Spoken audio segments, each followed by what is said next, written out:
I was once asked the question, Craig, how do you exit gangs? How do you get young people to exit gangs? And it's an interesting one because I always say, what do you mean by exiting gangs? I think sometimes as practitioners, as parents, as members of the community, sometimes we think it's just black and white, that a young person, goes from A and then just goes to B, and it's as simple as that. So I always ask the question, what do you mean? How do you get young people to leave? What is it are you getting them to leave? What is it we're expecting for them to do? And I always say that rather than thinking about the exit, let's go back to the experiences of that individual, male or female, that may be in that particular group. So when someone talks about the idea of exiting, I always kind of get people to think of what I always talk about, the concept of ground zero, meeting that young person where they're at, finding out, some of the issues. And then when you have those conversations with young people, it sometimes gives us an indication of what it is that they want to leave. So you may have a young person that, is amongst a particular group of individuals and they've done some bad things. And for whatever reason, now they get to a point in life where they're like, you know what? I don't want to be around these individuals anymore. You may have a young person that is with a group of people. They've done something wrong and they know that group knows that they've done something wrong. And there's now an innate fear of wanting to be away from that group because of whatever it is that they believe that group ultimately knows. And then you've got the group of individuals or person that may be in that particular group that doesn't want to leave. So when people say exiting gangs, that's why I ask the question, what do you mean? Because sometimes we want young people to leave, but what are they leaving? Because one of the things I talk about in my research is gangs are like surrogate families. Gangs ultimately fulfill the needs of young people, male and female, that we as adults haven't been able to fulfill, whatever reason.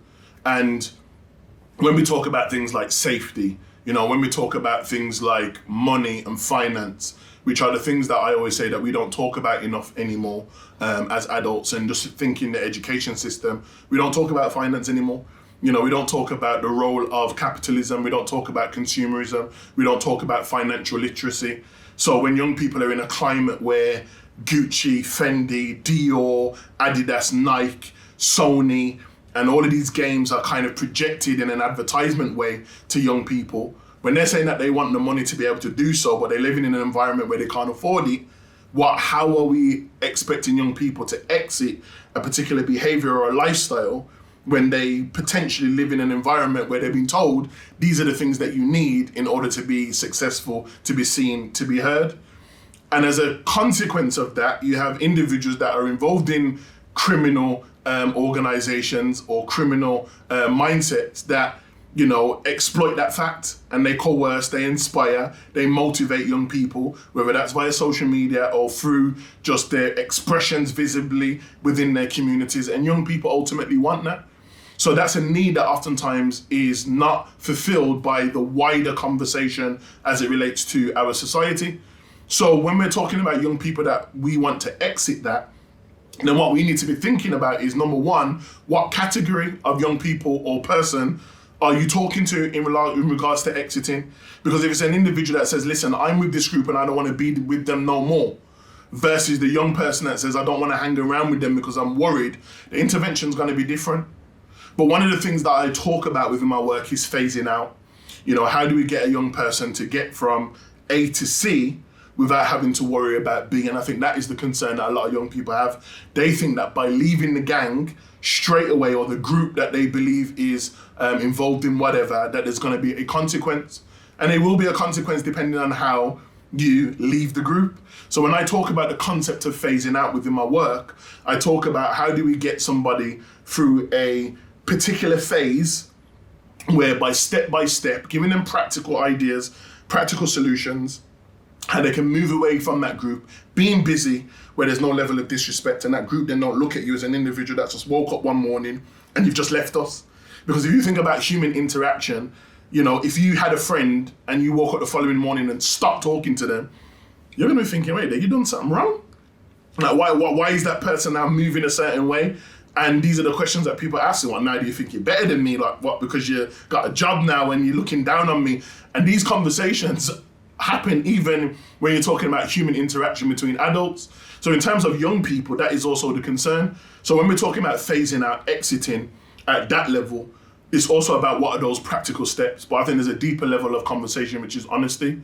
And I think also as workers, working with integrity too. Because if a young person doesn't want to, I think that's the harsh pill sometimes we have to swallow, that we can't force people to stop.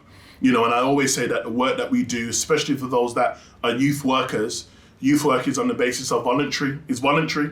So we can't force people to change. We can't force people to behave in a particular type of way. But what we can do is plant seeds and get young people to think about phasing out, exiting a lifestyle that may have a ripple effect, not just on them, not just on their parents, but to the wider community. And I think that when we have those conversations with young people, I think it's important that we as workers, first and foremost, ask ourselves that question, you know, what is it are we ultimately talking about? And I guess the last part of that conversation is to get young people to also recognize that the moment that you do leave, for those of us that are successful, to help young people to navigate out of those environments, that there may be potential conflicts also in the future. So yes, you may have left the group. Yes, you may have, you know, got yourself a job and got yourself, you know, on the straight and narrow. But your history and your past also may come up. And what I mean in context is, for example, you move out a particular area because, you know, one of the hardest things was to move away from the group. And it meant that the environment that you was in was bringing you in and getting you involved in some of the issues because you lived in that particular geographical space. And it may mean for some individuals that you have to move out as the exit. But that also may mean that it's the moment that you've exited that group.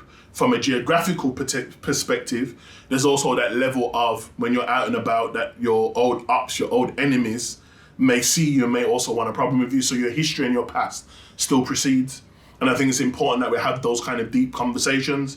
And that's why I go back to what I said in the beginning. It's not just black and white. You know, we need to have those honest conversations with young people, but they also need to meet us halfway as well. Do you want to leave? Do you want to exit? Or is it just based on us as the practitioner because we know what's going on and we don't like it and we just want to push them from A to B? And I always say you can bring 100 camels to the water, but what we can't force them to do is drink.